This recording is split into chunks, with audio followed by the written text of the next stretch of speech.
So hello guys, welcome to my channel Limitless Sunshine. ഞാൻ ഇപ്പോൾ share ചെയ്യാൻ പോകുന്നത് എൻ്റെ ഫസ്റ്റ് ട്രൈമസ്റ്ററിലെ മെഡിക്കൽ എക്സ്പീരിയൻസസ് ആണ്.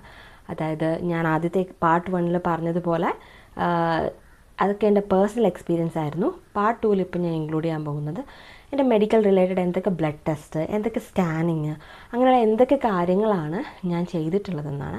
ഇതിൽ കൂടുതൽ ചെയ്തവരുണ്ടായിരിക്കാം, പക്ഷേ എൻ്റെ ഡോക്ടർ സജസ്റ്റ് ചെയ്ത പ്രകാരം എൻ്റെ സിറ്റുവേഷൻ, എൻ്റെ ഒരു ബോഡി കണ്ടീഷൻ പ്രകാരം എനിക്ക് ഇത്രയും ബ്ലഡ് ടെസ്റ്റ് ആൻഡ് സ്കാനിങ് ആണ് ആവശ്യമായിട്ട് വന്നത്. ആദ്യമായിട്ട് ഞാൻ ഈ ഒരു ഫസ്റ്റ് സംഭവം നമ്മൾ പ്രിപ്പറേഷനൊക്കെ ചെയ്ത് ഇത്രയും പ്ലാൻഡ് ആയിട്ട് ചെയ്ത ഒരു കാര്യമായതുകൊണ്ട് എനിക്ക് വിത്തിൻ എ മന്ത് തന്നെ ടെസ്റ്റ് ചെയ്യാൻ പറ്റിയിട്ടുണ്ടായിരുന്നു. എൻ്റെ ഫെബ്രുവരി 10 ആയിരുന്നു എൻ്റെ പീരിയഡ്സ് സ്കിപ്പായ ഡേറ്റ്. പക്ഷേ വിത്തിൻ 4 ഡേയ്സ് ഫെബ്രുവരി 14 ഞാൻ ചെക്ക് ചെയ്യുകയും നെക്സ്റ്റ് ഡേ തന്നെ ഞാൻ ഡോക്ടറെ മീറ്റ് ചെയ്യാൻ പോവുകയും ചെയ്തിട്ടുണ്ടായിരുന്നു. സോ നമ്മൾ പ്ലാൻ ചെയ്തുന്ന ആൾക്കാർക്ക് ഏറ്റവും ബെനിഫിഷ്യൽ ആയിട്ടുള്ള കാര്യം എന്ന് പറയുന്നത് നമുക്ക് എത്രയും പെട്ടെന്ന് ടെസ്റ്റ് ചെയ്യാൻ പറ്റും എന്നുള്ളതാണ്. അതുകൊണ്ട് തന്നെ നമുക്ക് എത്രയും പെട്ടെന്ന് ഇതിന് അത്യാവശ്യമായിട്ടുള്ള കാര്യങ്ങളൊക്കെ ചെക്ക് ചെയ്യാൻ പറ്റും എന്നുള്ളത് ഒരു ഇമ്പോർട്ടൻറ്റ് സംഭവമാണ്. അത് ഞാൻ ബാക്കി പറയുമ്പോൾ നിങ്ങൾക്ക് മനസ്സിലാകും. സോ ഞാൻ എൻ്റെ ഡോക്ടറെ മീറ്റ് ചെയ്യാൻ പോയി. എൻ്റെ LMP ഡേറ്റ് ജനുവരി 13 ആയിരുന്നു. എനിക്ക് ചെക്ക് ചെയ്യുന്ന സമയത്ത് ആദ്യമായിട്ട് ഞാൻ ഡോക്ടറെ മീറ്റ് ചെയ്യുന്ന സമയത്ത് എൻ്റെ വെയിറ്റ് 56 kg ആയിരുന്നു. ഡോക്ടർ ഒരുപാട് ക്വസ്റ്റ്യൻസ് ചോദിക്കും. അതൊക്കെ നമ്മുടെ മെഡിക്കൽ ഹിസ്റ്ററി റിലേറ്റഡ് ആണ്. അതൊക്കെ നിങ്ങൾ കൃത്യമായിട്ട് ആൻസർ ചെയ്യണം. ഓൾവേസ് ഡോക്ടർ പറയുന്നതിന് കൃത്യമായിട്ടും സത്യമായിട്ടുള്ള ആൻസേഴ്സ് കൊടുക്കുക. അത് നമ്മളെ ബാക്കിയുള്ള ട്രീറ്റ്മെൻറ്റിന് വളരെ യൂസ്ഫുൾ ആവും. എന്തെങ്കിലും അലർജീസ് ഉണ്ട്, അല്ലെങ്കിൽ എന്തെങ്കിലും പ്രശ്നമുണ്ട്, മുന്നേ എന്തെങ്കിലും പ്രോബ്ലംസ് ഫേസ് ചെയ്തിട്ടുണ്ടെങ്കിൽ അതെല്ലാം കൃത്യമായിട്ട് ഡോക്ടറോട് ഷെയർ ചെയ്യുക. അത് കഴിഞ്ഞ് ഡോക്ടർ എനിക്ക് സജസ്റ്റ് ചെയ്തത് ബ്ലഡ് ടെസ്റ്റാണ്. ആ ബ്ലഡ് ടെസ്റ്റിലെ ഹീമോഗ്ലോബിൻ, പിന്നെ ഹെപ്പറ്റൈറ്റിസ്, പിന്നെ HIV, HCV, തൈറോയ്ഡ്, ഇങ്ങനെ ഒരുപാട് ടെസ്റ്റ് ഉണ്ടായിരുന്നു. പിന്നെ യൂറിൻ ടെസ്റ്റ് ഉണ്ടായിരുന്നു ഫോർ ഷുഗർ, പിന്നെ ഇൻഫെക്ഷൻ റേറ്റൊക്കെ അറിയാൻ വേണ്ടി. എൻ്റെ എല്ലാം നോർമലായിരുന്നു. ഹീമോഗ്ലോബിൻ എനിക്ക് ആ സമയത്ത് 12 ഉണ്ടായിരുന്നത്. അത് കറക്റ്റായിട്ട് വേണ്ട ഹീമോഗ്ലോബിനാണ്. നമ്മുടെ ഈ ഫുൾ പ്രഗ്നൻസി ജേർണിയിൽ ഏറ്റവും ഇമ്പോർട്ടൻ്റ് ആയിട്ടുള്ളൊരു കാര്യമാണ് ഹീമോഗ്ലോബിൻ. നമ്മുടെ കുട്ടിക്ക് അയൺ ഉണ്ടെങ്കിൽ മാത്രമേ നമ്മുടെ കുട്ടിക്ക് വേണ്ട രീതിക്കുള്ള ഓക്സിജൻ എത്തത്തുള്ളൂ. സോ അതുകൊണ്ട് ഹീമോഗ്ലോബിൻ്റെതും അയണിൻ്റെയും ലെവൽ മെയിൻറ്റെയിൻ ചെയ്യുന്നത് വളരെ ഇമ്പോർട്ടൻ്റ് ആണ്. അതിന് വേണ്ടി തന്നെ ഡോക്ടർ എനിക്ക് ഫോളിക് ആസിഡ് എന്ന ടാബ്ലറ്റ് തന്നിട്ടുണ്ടായിരുന്നു. ഫോളിക് ആസിഡ് ടാബ്ലറ്റ് നമ്മുടെ എംബ്രിയോ കറക്റ്റായിട്ട് ഫോം ആകാനും എല്ലാത്തിനും ഹെൽപ്പ് ചെയ്യുന്നൊരു ടാബ്ലറ്റാണ്. മെഡിക്കലി പറഞ്ഞ ഒരുപാട് കാര്യങ്ങളുണ്ട്, അതൊന്നും പറയേണ്ട ആവശ്യമില്ല. ബട്ട് ഏറ്റവും ഇമ്പോർട്ടൻ്റ് ആയിട്ടൊരു ടാബ്ലറ്റാണ് ഫോളിക് ആസിഡ്. അത് ഡോക്ടർ പറയുന്ന ഡോസിൽ ഡോക്ടർ പറയുന്ന രീതിക്ക് തന്നെ കൺസ്യൂം ചെയ്യാൻ വേണ്ടി ട്രൈ ചെയ്യണം. അത് മിസ് ചെയ്യാതിരിക്കാൻ നോക്കുക. അത് വളരെ ഇമ്പോർട്ടൻ്റ് ആണ്. പിന്നെ ബ്ലഡ് ടെസ്റ്റ്, കാരണം നമുക്ക് എന്തെങ്കിലും ഈ ബ്ലഡ് ടെസ്റ്റിൽ എന്തെങ്കിലും അബ്നോർമാലിറ്റി ഉണ്ടെങ്കിൽ ഡോക്ടർ ബാക്കി സജഷൻ ചെയ്യും. എനിക്ക് തൈറോയിഡ് ടെസ്റ്റ് ചെയ്തിട്ടുണ്ടായിരുന്നു. എൻ്റെ തൈറോയിഡ് റിസൾട്ട് 1.53 ആയിരുന്നു. അത് നോർമൽ ലെവലായിരുന്നു. സോ അതുകൊണ്ട് എനിക്ക് തൈറോയിഡിൻ്റെ ഒന്നും പ്രോബ്ലംസ് ഇല്ലായിരുന്നു. അങ്ങനെ എന്തെങ്കിലും പ്രോബ്ലം ഉള്ളവർക്ക് ഡോക്ടർ കൂടുതൽ സജഷൻസ് തരുന്നതാണ്. പിന്നെ നെക്സ്റ്റ് ചെയ്തത് സ്കാനിങ് ആണ്. സ്കാനിങ് എനിക്കൊരു 2 സ്കാനിങ്ങിൻ്റെ ആവശ്യം വന്നിട്ടുണ്ടായിരുന്നു.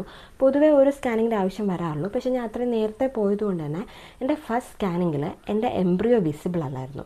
യോക്ക് സാക്ക് ഉണ്ടായിരുന്നു, പക്ഷേ എംബ്രിയോ വിസിബിൾ അല്ലായിരുന്നു.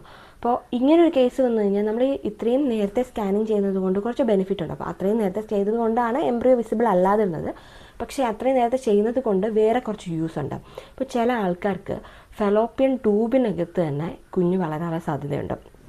ഇനി ഇൻ കേസ് അങ്ങനെ ആർക്കെങ്കിലും വളർന്നു കഴിഞ്ഞാൽ നമ്മളത് കാണിക്കാൻ ലേറ്റായി കഴിഞ്ഞാൽ ആ ട്യൂബ് റപ്ചറായി പോയിട്ട് ഇൻറ്റേർണൽ ബ്ലീഡിങ് ഉണ്ടായി ആ അമ്മയ്ക്ക് ഒക്കെ എന്തെങ്കിലും സംഭവിക്കാനുള്ള സാധ്യതകളുണ്ട്. So it's always better to go for scanning. നമ്മൾ ഇത് അറിഞ്ഞു കഴിഞ്ഞാൽ, പോസിറ്റീവ് എന്ന് അറിഞ്ഞു കഴിഞ്ഞാൽ പിന്നെ ഡിലേ ചെയ്യാതെ എത്രയും പെട്ടെന്ന് ഡോക്ടറെ കാണുക. ഡോക്ടറെ അടുത്ത് നിന്ന് ബ്ലഡ് ടെസ്റ്റ്, സ്കാനിങ്ങിൻ്റെ ഡേറ്റൊക്കെ ചോദിച്ച് മേടിക്കുക എന്നുള്ളത് ഏറ്റവും ഇമ്പോർട്ടൻ്റ് ആണ്.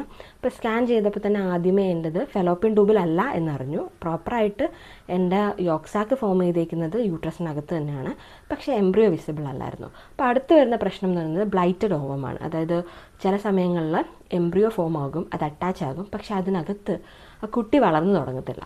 അപ്പോൾ അങ്ങനെ ഒരു കേസ് വന്നു കഴിഞ്ഞാൽ അത് പിന്നീട് അബോർഷനിൽ അവസാനിക്കാനാണ് സാധ്യത. സോ അതായിരുന്നു അടുത്ത കേസ്. അപ്പോൾ ആ ഒരു സ്കാനിങ്ങിൽ എൻ്റെ എംബ്രിയോ വിസിബിൾ അല്ലാത്തതുകൊണ്ട് ഒന്നും അറിയാൻ പറ്റില്ല. അപ്പോൾ ഡോക്ടർ 2 വീക്സ് കഴിഞ്ഞ് ഒരു സ്കാനിങ് കൂടെ പറഞ്ഞു. സോ ആ സ്കാനിങ്ങിൽ എൻ്റെ എംബ്രിയോ വിസിബിൾ ആയിരുന്നു. സോ അതോടുകൂടി എൻ്റെ ജേർണി അങ്ങ് സ്റ്റാർട്ടാകുകയാണ് ഒഫീഷ്യലി. പിന്നെ അതിനുശേഷം 3rd മന്തിൽ, അതായത് നമ്മുടെ 11th 14th വീക്കിനും ഇടയ്ക്ക് അടുത്തൊരു സ്കാനിങ് പറയും. അതാണ് ഏറ്റവും മോസ്റ്റ് ഇമ്പോർട്ടൻ്റ് ആയിട്ടുള്ള സ്കാനിങ് എന്ന് പറയുന്നത്. ഈ ഒരു പ്രഗ്നൻസി ജേർണിയിൽ നമ്മൾ ഏറ്റവും ഇമ്പോർട്ടൻ്റ് ആയിട്ട് ചെയ്യേണ്ട ഒരു സ്കാനിലൊന്നാണ് അത്. NT സ്കാൻ എന്നാണ് അതിനെ പറയുന്നത്, ന്യൂക്കൽ ട്രാൻസ്ലൂസൻസി സ്കാൻ എന്നാണ്. ഞാൻ മെഡിക്കൽ ടേംസിലോട്ടൊന്നും പോകുന്നില്ല.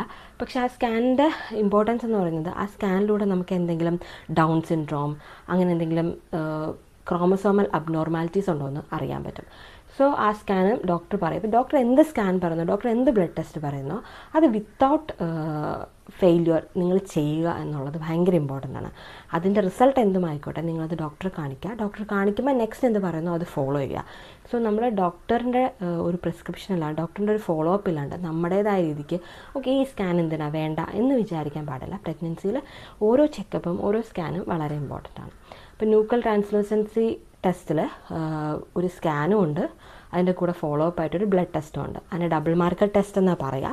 ചില ആൾക്കാർക്ക് ഡബിൾ മാർക്കർ ടെസ്റ്റ് ചെയ്യുന്ന സമയത്ത് എന്തെങ്കിലുമൊക്കെ ഇഷ്യൂസ് ഉണ്ടെങ്കിൽ ചിലപ്പോൾ ത്രിബിൾ മാർക്കർ, ക്വാഡ്രപ്പിൾ മാർക്കർ, ഇങ്ങനെ ഒരുപാട് ടൈപ്പ് ഉണ്ട്, ഇതൊക്കെ ചെയ്യാൻ പറയും. സോ ഇതെൻ്റെ ഫസ്റ്റ് 2 സ്കാൻസ് ആണ്. ഇതൊന്നും ഇങ്ങനെ കാണാനൊന്നുമില്ല, ഓരോ ആൾക്കാർക്ക് ഡിഫറെൻ്റ് ആണ്. ഇതെൻ്റെ NT സ്കാൻ, അത് ന്യൂക്കൽ ട്രാൻസ്ലൂസൻസി ടെസ്റ്റിൻ്റെയൊക്കെ റിസൾട്ടാണ്.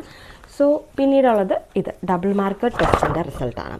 സോ ഈ ഞാൻ പറഞ്ഞില്ലേ എൻ്റെ റിസൾട്ടുമായിട്ട് കമ്പയർ ചെയ്യേണ്ട ഒരാവശ്യമില്ല. ഓരോ ആൾക്കാരുടെ റിസൾട്ട് ഡിഫറെൻ്റ് ആണ്.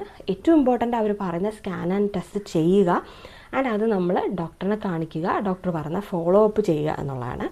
സോ ഇതൊക്കെയാണ് ഫസ്റ്റ് 3 മന്ത്സിൽ വരുന്ന മെയിൻ സ്കാൻ എന്ന് പറഞ്ഞാൽ. ഏറ്റവും ഇമ്പോർട്ടൻറ്റ് സപ്ലിമെൻ്റ് എന്ന് പറഞ്ഞാൽ ഫോളിക് ആസിഡാണ്.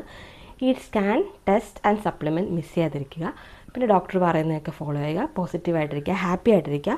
ഫസ്റ്റ് 3 മന്ത്സ് കഴിഞ്ഞ് കഴിഞ്ഞാൽ വരാൻ പോകുന്ന നെക്സ്റ്റ് 3 മന്ത്സ് പ്രഗ്നൻസി ജേർണിയിലെ ഏറ്റവും ബ്യൂട്ടിഫുൾ ആയിട്ടുള്ള പാർട്ടാണ്. അത് ഞാൻ എൻ്റെ നെക്സ്റ്റ് വീഡിയോയിൽ ഷെയർ ചെയ്യാം. Till then bye bye. Thank you for watching.